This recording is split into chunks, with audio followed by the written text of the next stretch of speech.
Oke, baiklah. Assalamualaikum warahmatullahi wabarakatuh.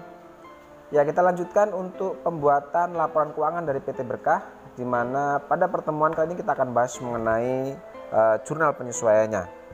Ya, kira-kira bentuk untuk jurnal penyesuaian sendiri kira-kira seperti ini untuk PT Berkahnya ya. Di sini ada tanggal, evidence, dan description serta kolom debit dan kredit.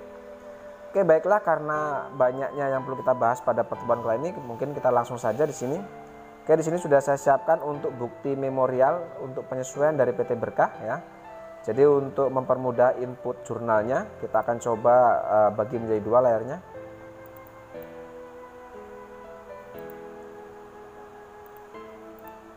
Oke, seperti ini kira-kira ya bentuknya. Oke, baik, langsung saja di sini kita akan coba bahas. Yang pertama, di sini untuk dokumen nomor 28 ada bukti memorial, ada data penyesuaian aktiva tetap bulan Desember 2013, yaitu ada building atau gedung dan equipment peralatan itu sebesar 1 juta dan 1.800.000. Nah, untuk mencatat adanya data penyusutan aktiva tetap ini, maka jurnalnya di sini adalah masukkan tanggalnya di sini tanggal 31 ya karena penyesuaian, kemudian nomor dokumennya di sini adalah BM12-3. Jurnalnya di sini kita akan gabungkan saja untuk data penyusutan building dan equipment ini, sehingga jurnalnya di sini bunyinya adalah depreciation expense pada building akumulasi depreciation dan equipment akumulasi depreciation, atau beban penyusutan pada akumulasi penyusutan gedung dan akumulasi penyusutan peralatan.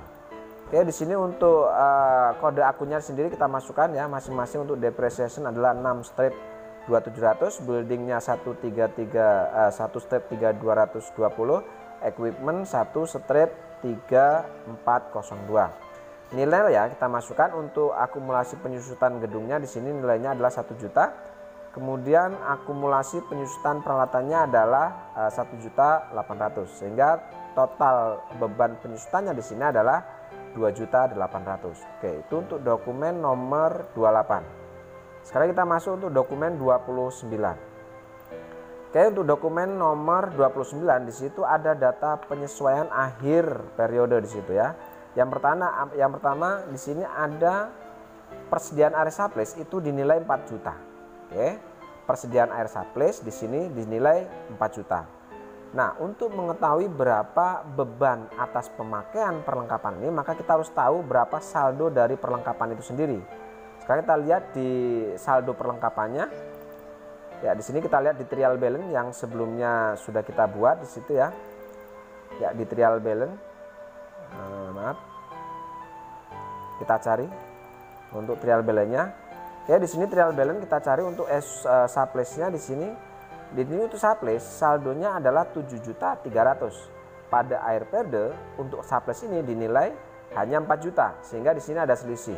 Selisihnya sekitar 3.300.000.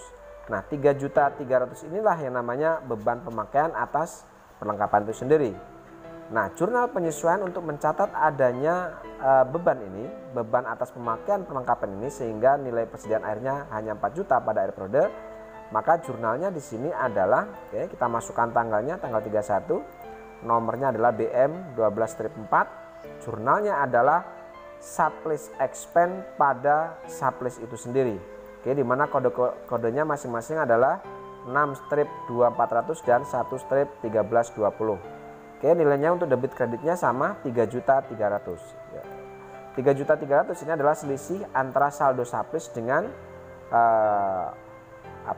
taksiran pada akhir periode itu 4 juta. Jadi selisihnya ada 3.300.000.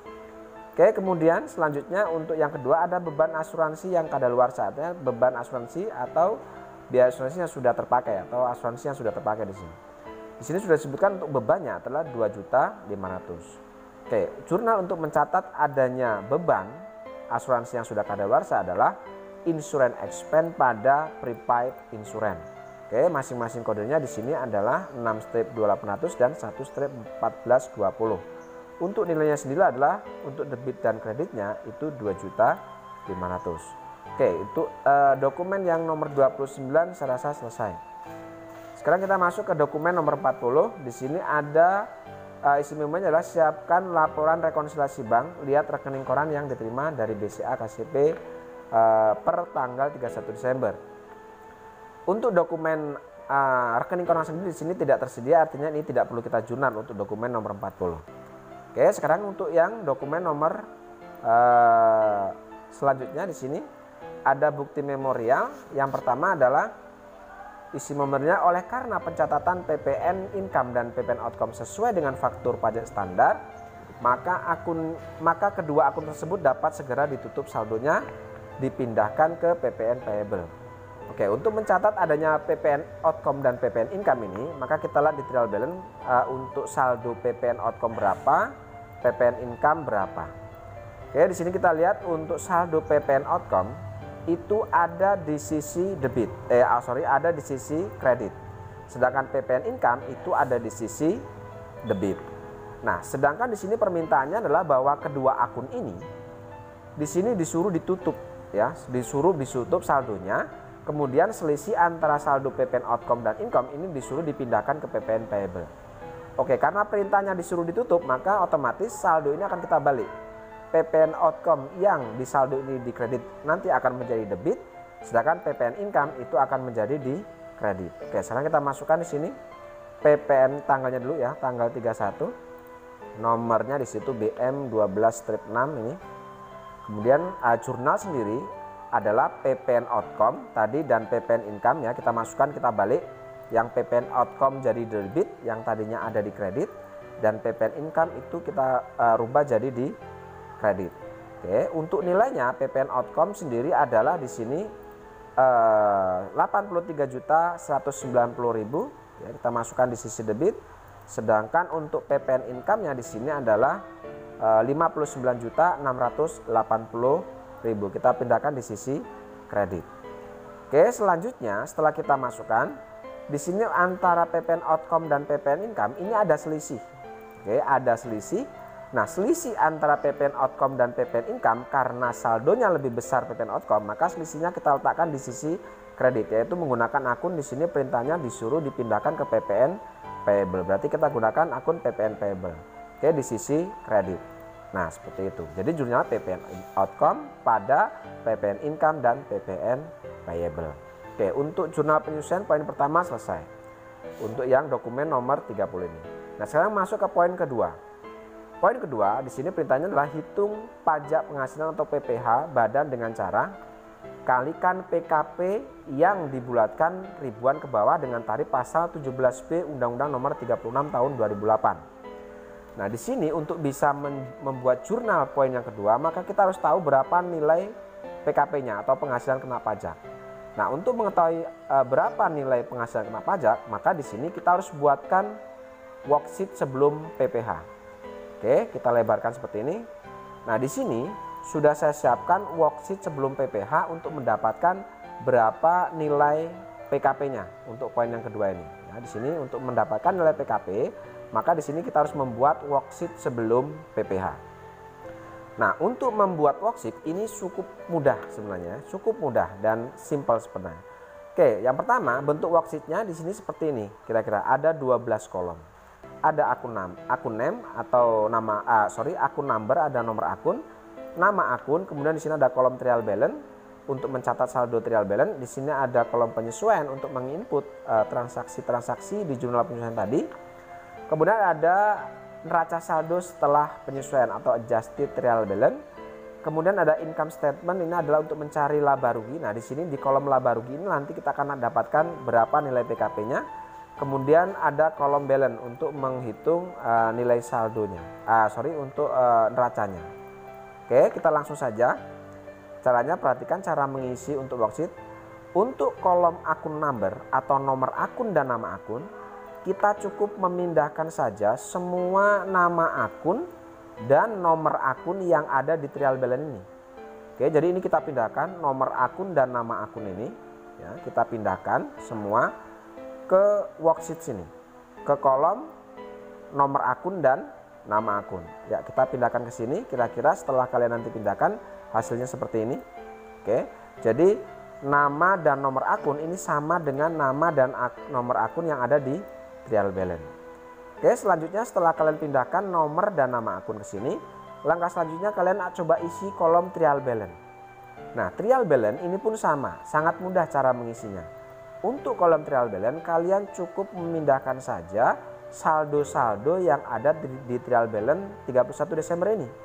Oke, cukup memindahkan saldo-saldo ini saja sesuai dengan nama akunnya masing-masing ya. Jika nama akunnya di sini ternyata saldonya debit, nanti dimasukkan debit. Kalau kredit dimasukkan kredit. Oke, hanya memindahkan saja ke sini. Ya, sesuaikan dengan nama dan nomor akunnya. Oke, setelah saya pindahkan kira-kira seperti ini, lalu kalian jumlahkan sisi debit dan sisi kreditnya. Nah, setelah dijumlahkan, otomatis nilai di sini akan sama dengan nilai yang ada di trial balance ini.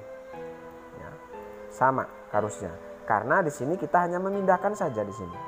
Oke, setelah dipindahkan, langkah selanjutnya kita akan coba isi untuk adjustment atau kolom penyesuaian. Nah, kolom penyesuaian ini pun sama, cukup mudah. Kita tinggal memindahkan saja akun-akun yang muncul di sini. Ya, akun-akun yang muncul di jurnal penyesuaian kita posting atau kita pindahkan ke neraca lajur tadi atau ke worksheet tadi.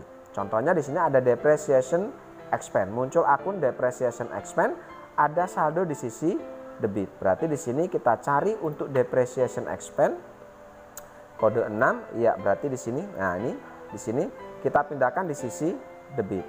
Ya, seperti ini 2.800. Di sini 2.800. Kemudian building akumulasi depreciation ada di sisi kredit dan equipment akumulasi depreciation ada di sisi kredit. Oke, ini akan kita pindahkan ke worksheet ya, ke kolom penyesuaian. Kita cari building akumulasi depreciation. Berarti yang ini. Oke, kita pindahkan di sisi kredit. Berarti di sini. Oke, lalu untuk equipment akumulasi depreciation pun sama ada di sisi kredit. Berarti di sini. Oke, seperti itu kira-kira cukup mudah. Lanjutkan untuk yang selanjutnya kita pindahkan ya. Kalian pindahkan semua di sini ke dalam worksheet. Nah, setelah kalian pindahkan nanti hasilnya kira-kira seperti ini. Ya, hasilnya kira-kira seperti ini. Ya, oke. Setelah kalian pindahkan semua, lalu kalian jumlah untuk sisi debit dan kreditnya. Di sini ketemu untuk penyesuaian itu sebesar 91.790 untuk debit dan kredit. Oke, penyesuaian selesai. Sekarang kita masuk ke trial balance atau adjusted trial balance atau neraca saldo setelah penyesuaian. Nah, untuk trial balance setelah penyesuaian atau neraca saldo setelah penyesuaian ini kita cukup mengakumulasi dua kolom ini. Nah, mengakumulasi dua kolom antara trial balance dan adjustment. Contohnya adalah misalnya di sini di trial balance ada saldo sisi debit sedangkan di penyesuaian tidak ada. Berarti ini tinggal dipindahkan saja di sini di sisi debit. Oke, ini pun sama di sisi debit pindahkan. Ini juga dipindahkan sama. Ya, ini di kredit kita pindahkan di sisi kredit. Kemudian di sini debit kita pindahkan sisi debit. Lalu di sini untuk yang surplus perhatikan di surplus ada saldo debit 7.300. Di penyesuaian ada saldo kredit 3.300. Di sini debit ketemu kredit. Karena saldonya lebih besar debit, maka otomatis debit dikurangi kredit. Sehingga di sini ketemulah saldo debit sebesar 4 juta. Oke, di sini tinggal memindahkan. Ini pun tinggal ini dijumlah, perhatikan. Di sini ada prepaid insurance debit 4 juta, di penyesuaian ada saldo kredit 2.500.000. Berarti debit ketemu kredit, maka karena saldo debit lebih besar, maka debit 4 juta dikurangi kredit 2.500.000 sehingga ada saldo debit sebesar 1.500.000. Oke, karena ini tidak ada, maka kita tinggal memindahkan saja di sisi debit. Ini pun sama, kita pindahkan di sini debit. Oke, di sini perhatikan di trial balance ada saldo kredit 15.250.000. Kemudian di sisi kredit, di kolom adjustment ada saldo kredit 1 juta. Kredit ketemu kredit, berarti kita jumlahkan, letakkan saldonya di sisi kredit. Menjadi 16.250. Oke, di sini kosong. Kemudian di sini tinggal memindahkan saja di sisi debit. Oke, lalu kemudian akumulasi depreciation ada saldo kredit. Di trial balance ada saldo kredit juga di penyesuaian. Kredit ketemu kredit berarti kita jumlahkan, saldonya akan ketemu saldo kredit. Dan seterusnya ke bawah silakan lakukan hal yang sama. Sehingga setelah semua kalian hitung atau kalian akumulasi antara kolom trial balance dan kolom penyesuaian akan menghasilkan saldo kira-kira seperti ini. Ya, hasilnya kira-kira nanti seperti ini. Ya, kemudian kalian jumlahkan sisi debit dan kreditnya. Ketemulah nilai 1.005.597.500. Debit dan kredit hasilnya sama. Oke, cukup mudah. Lalu selanjutnya kita akan coba isi untuk kolom income statement atau kolom laba rugi. Nah, di sini kita akan tahu berapa nilai PKP-nya nanti. Perhatikan untuk income statement, kalian cukup memindahkan yang ada di kolom adjusted trial balance ini ya. Sekali lagi, kalian hanya memindahkan nilai nilai kolom neraca saldo setelah penyesuaian itu mulai dari kode 4. Berarti saldo inilah. Nah, ini yang akan kalian pindahkan. Oke, saya kasih warna di sini. Ya, ini yang akan kalian pindahkan. Oke. Sekali lagi, untuk mengisi income statement untuk mengetahui berapa nilai laba sebelum pajak atau untuk mengetahui berapa nilai PKP, kalian cukup memindahkan saja nilai saldo yang ada di neraca saldo setelah penyesuaian ini mulai dari kode 4 ini sampai kode 9, pindahkan ke kolom income statement ini. Oke, kalian tinggal pindahkan saja. Yang kredit kita pindahkan di kredit, yang debit pun pindahkan ke sisi debit. Ini debit pindahkan ke sisi debit. Dan seterusnya, kira-kira setelah kalian pindahkan semua, nanti hasilnya seperti ini. Ya. Oke, di sini debit pindah debit, kredit pindah ke kredit dan seterusnya. Kemudian setelah itu, setelah kalian pindahkan, kalian jumlah berapa sisi debit dan kreditnya. Di sini setelah saya jumlah ketemu sisi debit adalah 547.260.000 dan kreditnya itu sebesar 671.370.000. Di sini nilai saldo kredit itu lebih besar dari nilai saldo debit.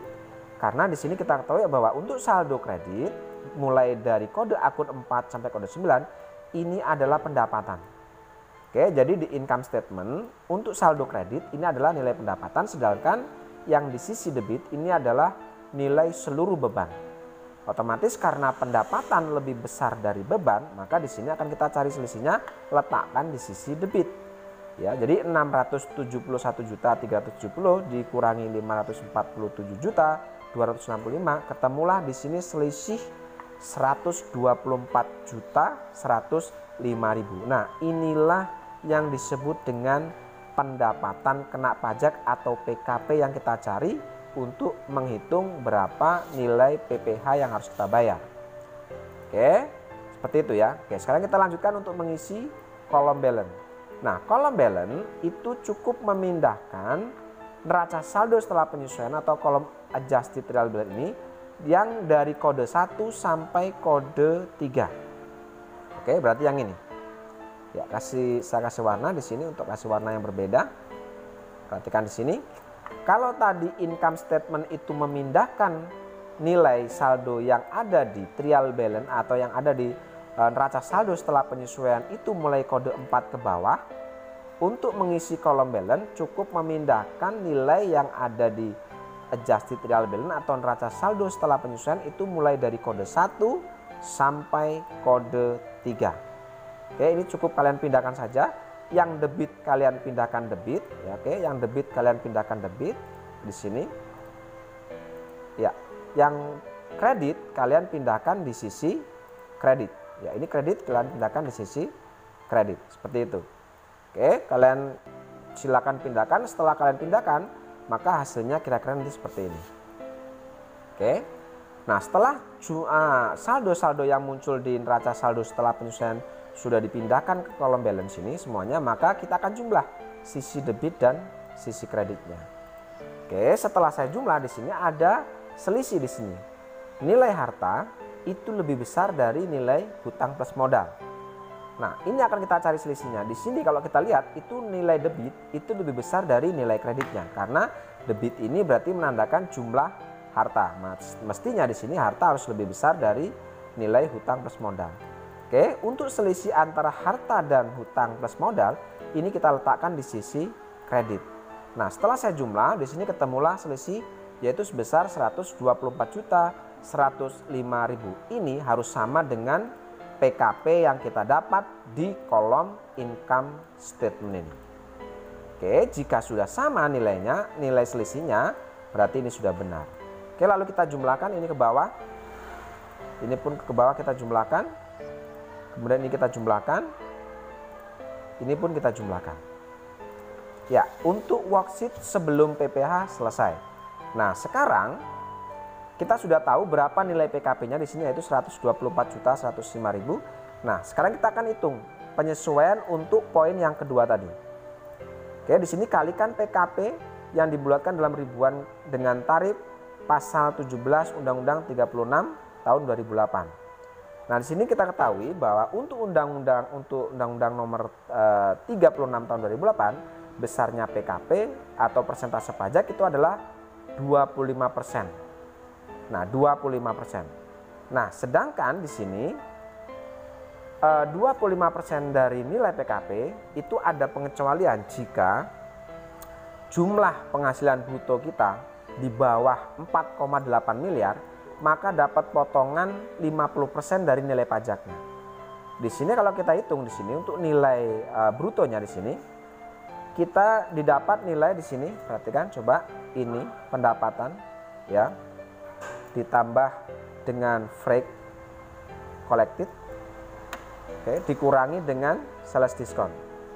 Ketemulah di sini nilai sebesar 657.400.000. Nah, ini bruto kita ternyata di bawah 4,8 miliar. Artinya kalau kita melihat PKP penghasilan bruto kita atau bruto kita, itu berarti kita dapat potongan 50% dari nilai pajaknya. Nah, berarti rumus untuk menghitung berapa nilai PPh kita, maka di sini rumusnya adalah, kita lihat di sini rumusnya ya.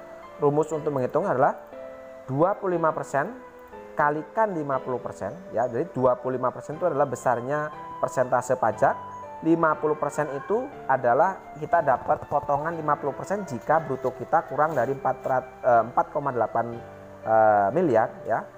Kemudian kalikan PKP. Oke, di sini 25% kali 50% itu didapat 12,5%. Ya, kalikan PKP. PKP ini kita dapat tadi adalah 124 juta di sini. Ya, 124.105.000 di sini.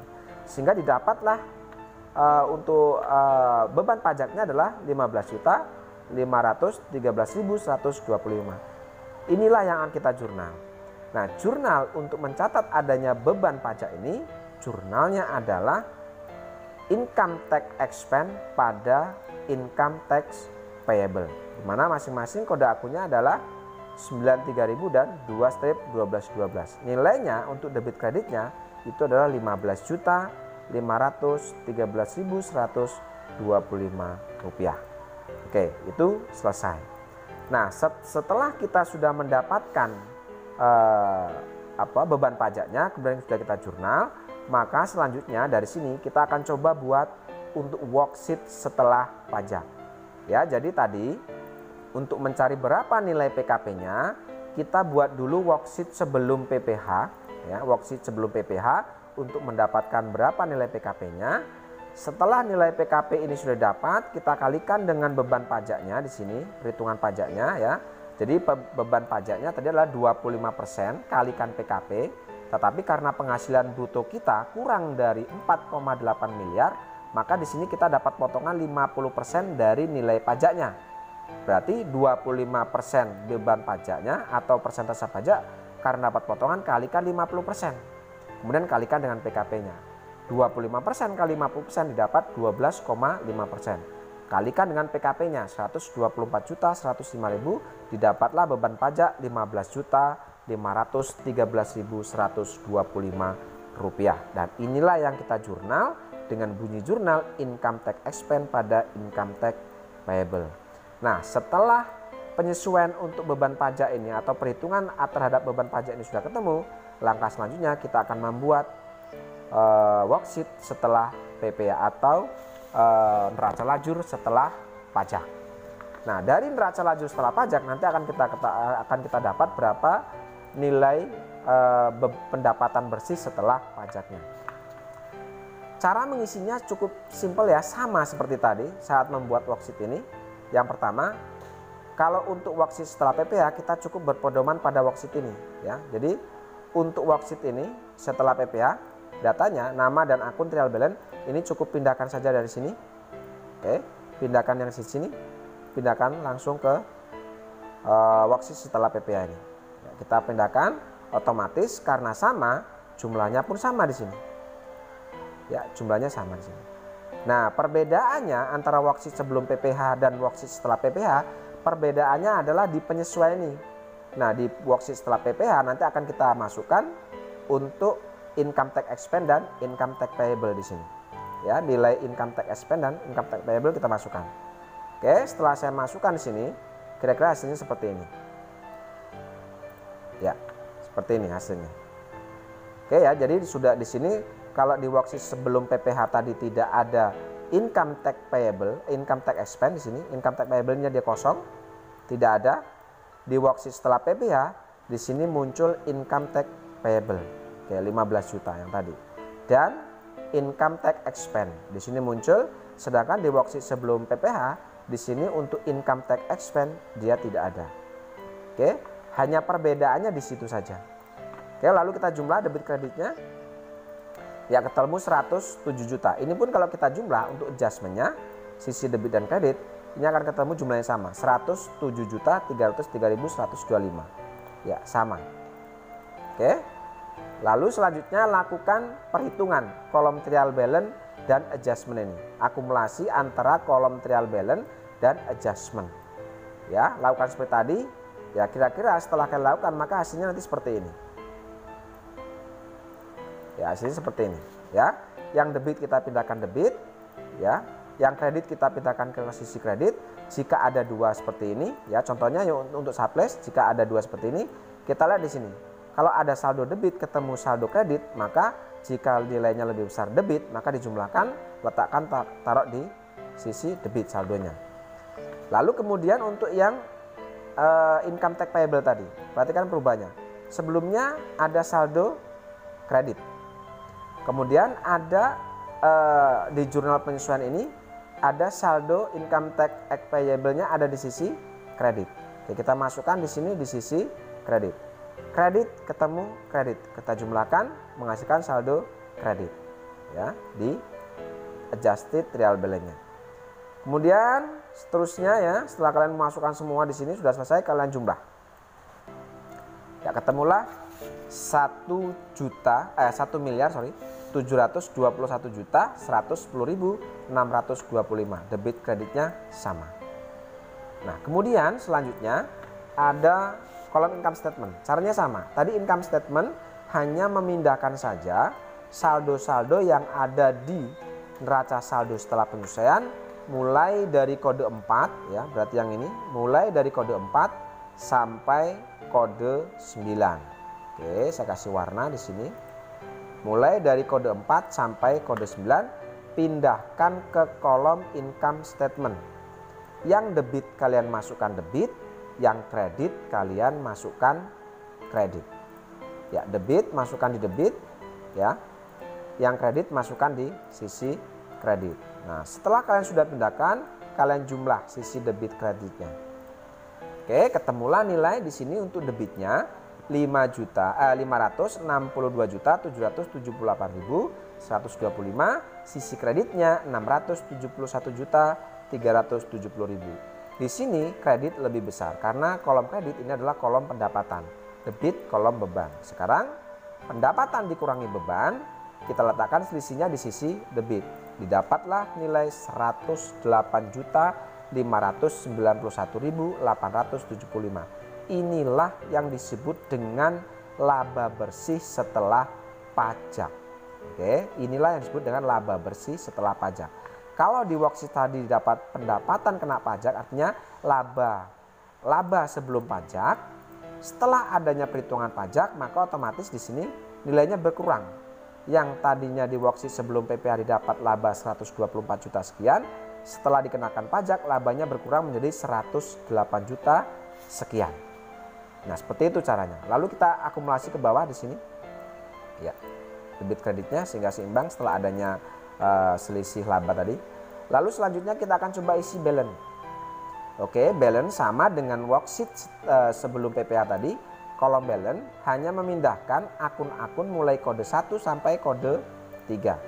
Ya, kode akun sampai kode 3 berarti yang ini. Oke, berarti yang ini. Yang kita masukkan di kolom balance. Oke, kalau tadi income statement memindahkan mulai dari kode 4 sampai kode 9. Kalau untuk balance kita cukup memindahkan mulai dari kode 1 sampai kode 3 di sini. Ya. Oke, sekarang kita pindahkan yang debit kita pindahkan ke debit, yang kredit nanti kita pindahkan di sisi kredit. Lakukan seperti itu ya, yang kredit masukkan di sisi kredit. Seperti itu ya. Oke, lakukan seperti itu. Setelah kalian masukkan semua kira-kira hasilnya sama seperti ini. Ya, seperti ini hasilnya. Karena hanya dipindahkan saja. Ya, debit pindahkan debit, yang kredit pindahkan kredit, debit pindahkan debit. Lalu setelah itu kalian jumlahkan debit kreditnya. Oke, untuk debit itu adalah jumlah harta, untuk kredit itu adalah jumlah hutang plus modal. Di sini jumlah harta lebih besar dari jumlah hutang plus modal.